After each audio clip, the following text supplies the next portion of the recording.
रादाब फोसावनाय खुलुमबाय।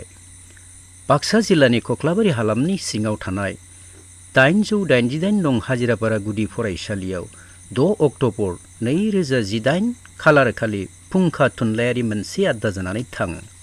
बे थुनलाइयारि आड्डायाव खन्थाइ, रायथाइ, सुंद' सल', सल'बाथा, फेस्ला बुंनाय आरो बायदि गावनि सोरजिनाय मेथाइ रोजाबनाय जानानै थाङो।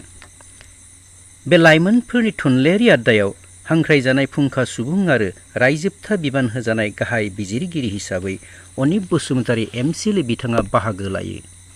मख'नो गोनांदि बे थुनलाइयारि आड्डायाव फैला मेन्डेला मोनाबो गुबुन गुबुन लाइमोन खन्थाइगिरिफोर बादिनो खन्थाइ आवरायनानै आड्डाखौ मुजिहोयो।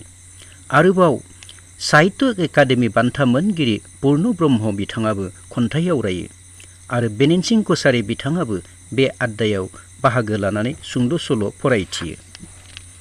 MCLA अनिप बसुमतारीया लिरबिदां नायबिजिरनाय रायजोबथा बिबुंथिखौ होनायनि सिगाङावनो भारत सरकारनिफ्राय साहित्य एकाडेमि बान्था मोनग्रा लाइमोन थुनलाइगिरि मोननो हानाय पुर्ण ब्रह्म बिथांखौ आर'नाइजों बरायो आरोबाव बिथांनि इयुन दावगानायखौ हास्थायो। बेनि उनाव MCLA अनिप बसुमतारीया गावनि रायजोबथा बिबुंथिखौ होयो। बिबुंथिनि जोबनायाव बिथाङा दिनै दानि लिरगिरिफोरखौ मोननै आदबजों खन्थाइ, रायथाइ, सुंद' सल', सल'बाथा आरो फेस्ला लिरबिदांखौ लिरनाया जोबोर गोनां दंसै होननानै बुङो।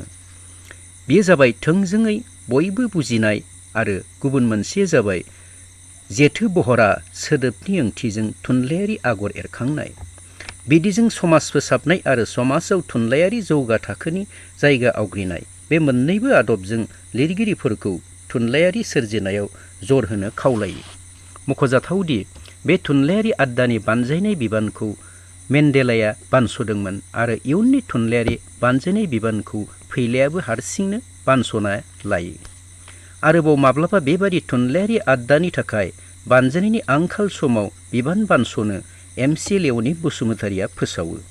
बे थुनलाइयारि आड्डाखौ दैदेनदोंमोन बुद्धेश्वर ब्रह्मआ। दिनैनि रादाब फोसावनाया एसेनोसै। गोजोन्थों। अनिप BBC।